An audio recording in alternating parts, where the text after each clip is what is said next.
door in the name of Allah?" Amir jumped up. "Who is that?"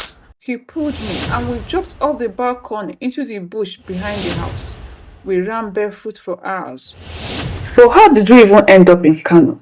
Hiding in fear. Let me explain. Then Daddy spoke. "You have two choices. Marry Brother Obina and be restored. Be disowned from this family and removed from church." My legs shook. My mother cried. Obina smirked. I had no choice, only tears. That night, Amir sent me a message. "I'm outside right now. If we are going to fight this, we fight together." I stared at the door. If I walked out, I would lose everything. My family, my name, my inheritance. But if I stayed, I would lose myself. I packed a bag. As I stepped out, I heard Daddy's voice from the parlor. "I will not bury a disgrace. If she steps out of this house, she's dead to me." I froze. But love, true love, makes you do crazy things. I opened the door. Amir was there, waiting. We didn't take much. Just a small bag each. One change of clothes, a Bible, and a copy of Quran, and our faith in each other. As we entered the bus heading to Kano, I looked back at the streets of Lagos disappearing behind us. The city where I was born. The place where my name was known and respected as Bishop Ezanuna's daughter. Now I was nobody, a runaway, a traitor to both blood and church. Amir squeezed my hand gently. "We will start over, far from everyone," he said. I nodded, holding back tears. But Kano wasn't peace. Kano was war. 2 weeks later, in Kano, we stayed in Amir's uncle's house in Sabongari. He was warm at first, welcoming. He called me Laila to hide my identity.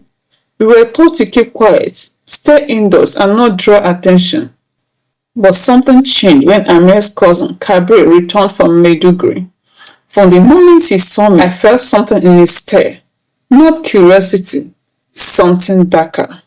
"She's not one of us," he once muttered when he thought I wasn't listening. "She's my wife," Amir replied.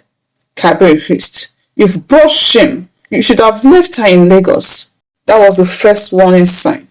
One night, Kabir returned home later than usual. He didn't greet us. He went straight into his room and shut the door. By 3 a.m., we woke up to banging. "Open this door in the name of Allah." Amir jumped up. "Who is that?" We opened the door and found 4 angry men from a radical local Islamic group standing in the corridor. They didn't yell. They didn't argue. One of them pointed at Amir. "You brought shame. You took a Christian girl and now you hide her in our city. This is dishonor. This is haram." Amir stood in front of me. "Touch her and you will go through me." Kabir stepped out of the shadows, hiding a phone. "You should have listened. I called them to purify you." I wanted to scream, to run, but my legs couldn't move. Then Amir did something wild. He pulled me and we jumped off the balcony into the bush behind the house. We ran barefoot for hours, through alleys, over fences, into the darkness. I didn't know where we were heading. We found shelter in an old mosque that had been burnt during a riot months ago. No one came there anymore. We stayed hidden for days, living on bread and bottled water. No phone, no contact, no hope. And then I threw up. Once, twice. Amir stared at me. "Babe, how long have you seen your last, you know?" My hands trembled. I counted backwards. Almost 2 months. We didn't speak for a full minute. Then he whispered, "You're pregnant?" Tears rolled down my cheeks. I didn't need a test.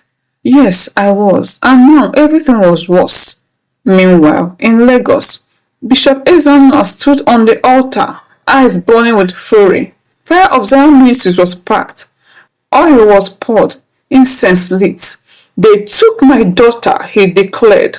"But I serve a God of Elijah. I will call down fire." The crowd roared. He declared a 40-day fast, called it Operation Holy Recovery. People spoke in tongues. They laid my pictures on the altar. They marched around my room 7 times. They poured anointing oil on the floor and cursed Amiel's name. Then Daddy did something terrifying. He hired a private team of spiritual enforcers, ex-soldiers turned prayer warriors, armed and dangerous. Their mission, bring Chidinma home, dead or alive. I've never felt that weak before. My head spun. My mouth was dry. My legs felt like jelly. The once burnt out mosque where we were hiding now felt like a tomb. Amir placed a wet cloth on my forehead, panic in his eyes. You're burning up. Your fever is worse. I need to get you to a clinic. I tried to speak, but my throat felt like sandpaper. I was pregnant, haunted, sick, and dying in a city where I had no name and no safety. Amir made a decision. He wrapped me in a veil, disguised me as a Muslim woman in Poda, and carried me on a bike to the edge of the city. They found a tiny chemist in Sabongeri. The old man who owned this didn't ask questions until she noticed the cross around my neck.